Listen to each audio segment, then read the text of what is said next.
A while back, I reviewed Retroid Pocket 2, and I believe that overall, I was pretty impressed with it.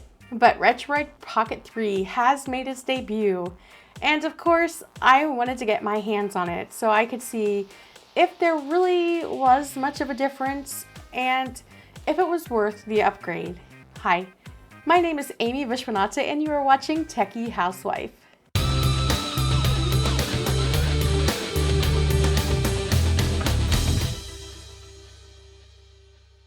So Retroid Pocket 3 is similar to Retroid Pocket 2. And Retroid Pocket 2 is pretty cool because it was powerful and it could actually emulate N64 with pretty much no problem. And I think the main complaint I had was the D-pad. I really don't know that there was much of anything else I needed to complain about on Retroid Pocket 2. Not only does Retroid Pocket have a bigger screen, but there's supposed to be improvements on the D-pad, the thumbsticks, and those type of things. So there should be an overall improvement from Retroid Pocket 2 to Retroid Pocket 3. Also, Retroid Pocket 3 has touchscreen, so it will be much easier to navigate in Android if you're using the Android operating system.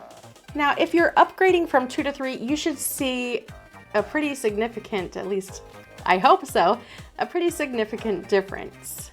But not from 2 Plus to 3, which we didn't buy the 2 Plus, so it's not a big deal for us. But 2 Plus and 2.3 pretty much have the same specs. So those of you with 2 Plus probably will not want to upgrade to 3 unless you just love collecting all of the handhelds, which I don't see a problem with that. I mean, Rabbit is a thing, right? Now, I did have Retroid Pocket 2, of course, as I mentioned, I did a review on that, and I would love to compare Retroid Pocket 2 to Retroid Pocket 3 side by side. But fortunately, unfortunately, I guess it depends on how you look at it. I actually gifted that to a friend, so I no longer have it, but they are happily enjoying the Retroid Pocket 2. So I have no regrets about that. I have heard that the package comes with extra goodies, like some buttons, membranes, and those type of things. So if you feel inclined to change those out, go for it. You can go ahead and do that, but I am not doing that today. That is actually not on my agenda just yet. Let's just see how everything feels first. So let's get this thing open, see what goodies came with it, and get it up and running. So here we are, here's the box, and just want to get right to it, so let's get this thing open. And it looks like it's been packaged pretty good. We have the foam on top, so that's great. And as I said, I mentioned earlier, here's the little goodies. So this looks like the membranes I was talking about. A little toolkit. Some more goodies. So if you want to go ahead and change all that out, go ahead. Here is the 32 gig SD card that comes with this. And of course, our lovely Retroid Pocket 3. As you can see, this is sealed. I have not opened it yet. Ta-da! Okay, the moment of truth. I feel like there should be some ominous music. Okay.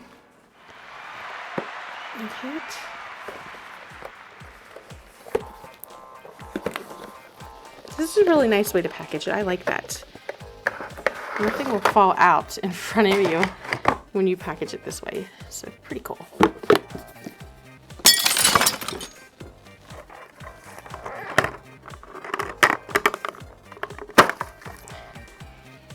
Okay, we have our USB, I believe it's C. USB-C charging cable. And we have our lovely manual.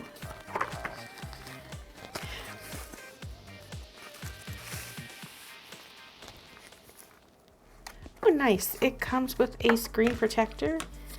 That's pretty cool. So first off, I am just going to say I absolutely love the feel of this more than I did Retroid Pocket 2. It has a cool, smooth surface, and it could get slippery, but I don't think it's going to be that big of a deal. So let's take a look at it. We have our D-pad, thumbsticks, our buttons, and the beautiful screen. It's actually 4.7 inches and it's touchscreen. We have our little logo down here, and you will see this is where we put our micro SD card. Open that up for you. USB-C, headphone jack, and this is the on and off button and the mini HDMI port. What do we have here? Okay, the home button is on the side, and volume up and down, you can see, is on the left side. Now I hope that when I get frustrated, I don't like squeeze it and then interrupt my game. That would probably be one of my concerns just right off the bat. But as for the sturdiness, it feels really good. It feels like it fits perfectly in your hands. It doesn't feel like it will fatigue your hands quickly or anything like that. It's super light, and I think that just from what I've seen so far, they've done a great job with the upgrades, with the aesthetics, their ergonomic fit, and just making it look pretty classy, if you ask me. It looks like we have the speaker right here. So let's use the power button. Ooh, listen to that. Ooh, we got some nice volume on there. Wow, the display is very pretty. Very bright. Okay, welcome to Retroid Pocket 3. So what I am going to do is I'm going to get this set up. Once I set this up, I'm going to get the games loaded onto my trusty SD card, and we will play it a little bit. So here is the part where you can actually install some applications that they say they have prepared for this device, or you can actually just do it from Google Play Store if that's what you prefer. It's all up to you. Okay, what this is going to do, it's going to install all these and create all the folders I need, and then I can actually go add my games to the folder which they need to be added to. So for somebody who's never done this, this might be a little intimidating, but for those of us who've done it a few times, it shouldn't be that hard. It'll allow you to pick whichever launcher you would like. I'm going to pick the first one, which is RP3 launcher with Retroid Pocket launcher. Now it's completed. Let's get to it.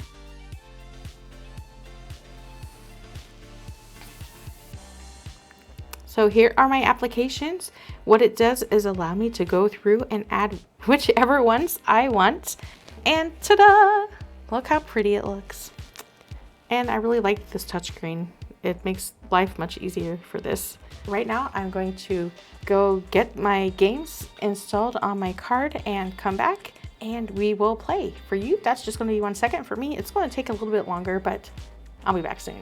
Okay, we are back. We have our games loaded, and I know I forgot to mention earlier about the specs, so let's go ahead and talk about those. We have a quad-core Unisoc T310 CPU, and as I mentioned earlier, we have a beautiful 4.7-inch touchscreen display, and we love that. 32 gigs of storage, and for the RAM, we have the 3 gig RAM is actually $10 more, and that is what I went with. And the battery capacity is 4000 mAh. So I think that is sufficient. Okay, what I'm going to do right now is play some games. I'm going to start with NES, and once I get to like N64 and Dreamcast, I will focus more on those because, well, that's what everybody wants to know about with this thing, right? Let's get started.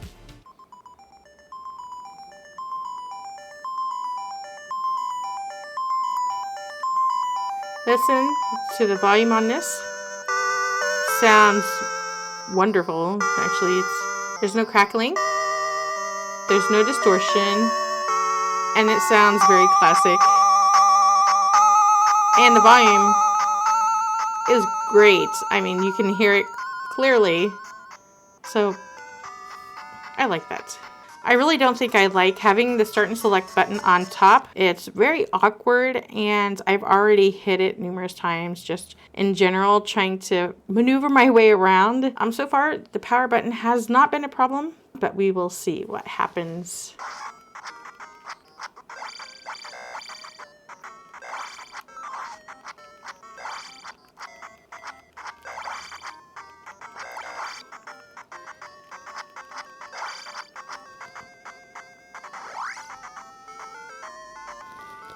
So far it's playing very well. I'm enjoying it. So the start and select button being on top, especially for an emulation device, I think is very inconvenient, not very well placed.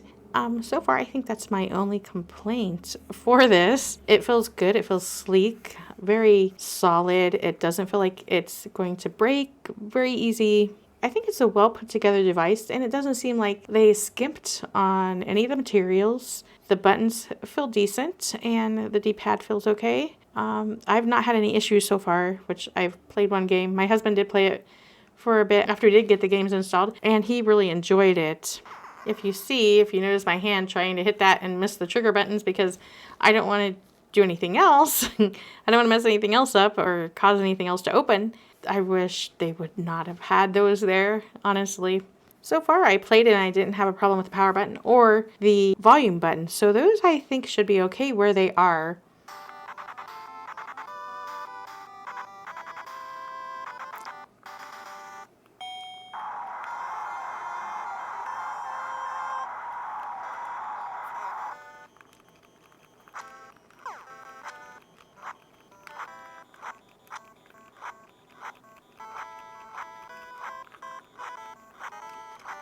As you can see, playing at 60 FPS here and doing well. I'm not doing well, but the game is playing well. And I think my husband did mention when he was playing this earlier, again, it had to do with the start and select buttons. When you're playing Punch-Out, many of you probably know that when you want to start Punch on this particular game, you have to reach for the start button to release it. And as you can see, it's very difficult. It's very awkward to try to reach the start and select button, and they're combined, they're together. So that is an issue itself as well. But hopefully we will be able to remap that and that won't be a problem. So let's, again. And if you see how awkward I'm holding my hand, this is just so I can push the start button.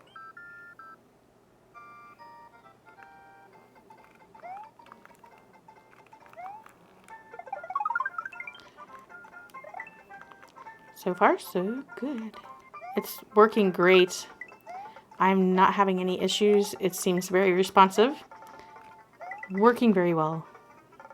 And I'm very happy about that. I'll just see 1 second if I can get the FPS. There we go. And you can see, for the most part, it is very inconvenient for a number of reasons. Yeah, aside from the start and select button, I'm absolutely loving this device. I love the saturation of color in this. It's beautiful.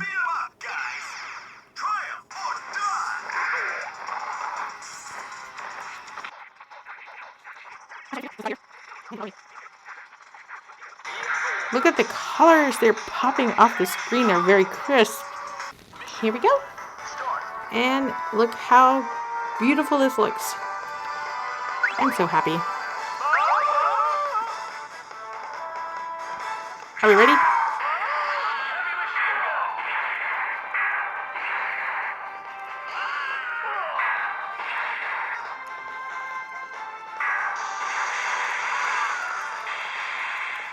Yeah, it's super responsive. I think the Nintendo 64 is probably the one everybody is asking. How well does Retroid Pocket play Nintendo 64? And we are going to find out right now. We are getting 24 FPS. I believe it's a 30 FPS game, but let's see when we actually play what happens. Here we go.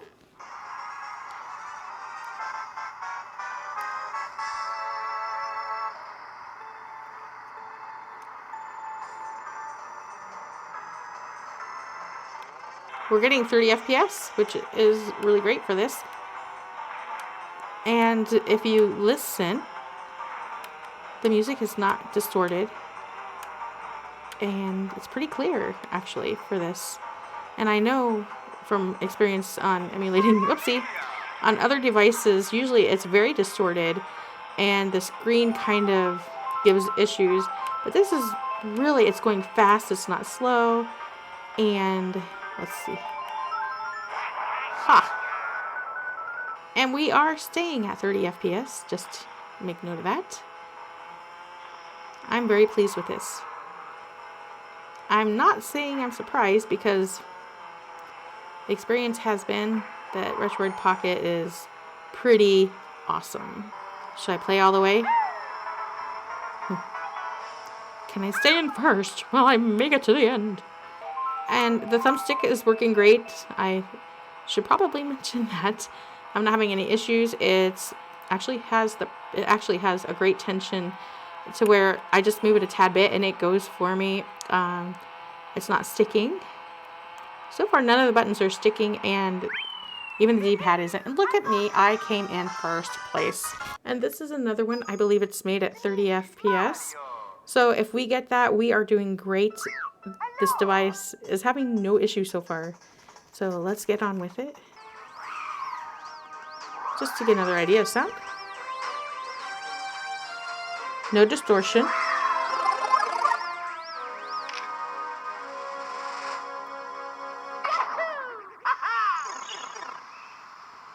And the screen is not stuttering.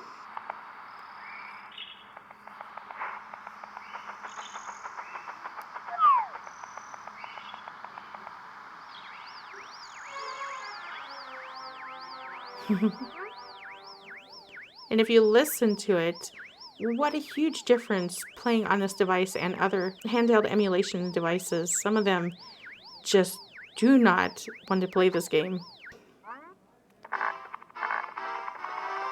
But it's such a colorful game.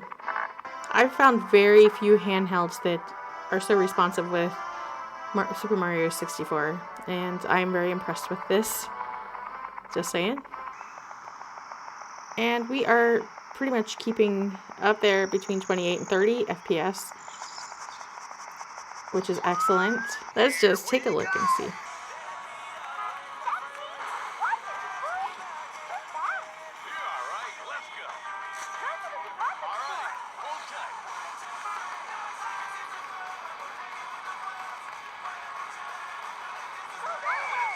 Looks like we're staying close to 60 FPS. It's fun just to drive it. I'd say that's working really well. So far, I am very pleased with the performance of the Retroid Pocket 3. It is very much living up to all the great things I have heard. And on each of these games so far, I've noticed no distortion. For the audio, it doesn't sound terrible. The audio actually does sound great, and also there's no stuttering, there's no hesitation in the games themselves. Now, I hope you're hearing how clear that is.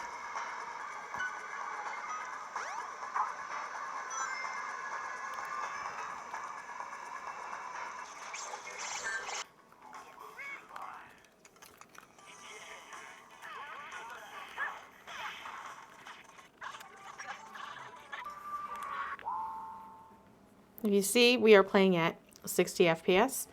It's playing beautifully. Dreamcast, N64, PSP, everything has played above my expectations, honestly. And they are thoroughly enjoyable now. Like, this is one handheld you can pick up and enjoy these games without worrying that it's going to stutter, it's going to stop, it's going to sound horrible. And just for fun, I have to play my Sonic. The sounds, the visuals, and also, of course, the ease of use for the device, the funness of the gameplay, being able to actually play it correctly without any hiccups in between. And this device is giving me all of that and more. The only complaint I have is that stupid start select button. So, as I mentioned earlier, the D-pad is pretty good. I've had way worse D-pads than that, and I've had some better. I think it's suitable for the device. I've had no problems with the thumbsticks. The placement is good. The only thing I might enjoy are the buttons being a little larger, and that's usually my complaint with many devices, not just this. And also maybe a slightly larger D-pad. So overall, I am very happy with Retroid Pocket 3. I think that investing from Retro Pocket 2 to Retro Pocket 3 is a very good choice. I think you will see a significant difference and that you will get a ton of enjoyment out of this device. you'll be pleased. And I did not talk about the price point earlier. I will do so now. We actually paid the extra $10 and we got this for $129. It's $119 regular for the 2 gig RAM.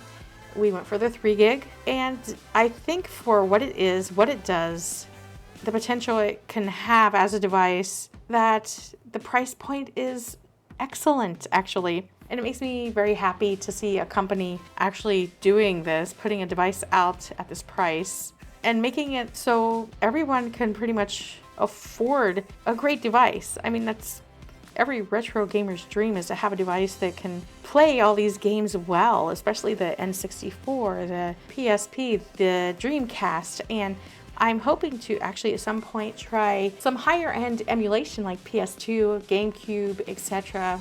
and see how well they work on here. But I'm obviously not doing that today. The video is long enough. I will do that in the future. And how many of you out there do have the Retroid Pocket 3? Did you go from Retroid Pocket 2 to Retroid Pocket 3 and not get the Plus? Or did you go from Plus to 3?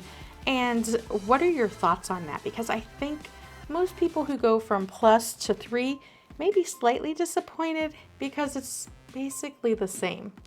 But for us, going from 2 to 3, huge difference. Very, very happy. Absolutely love it. You cannot go wrong with this, I don't think.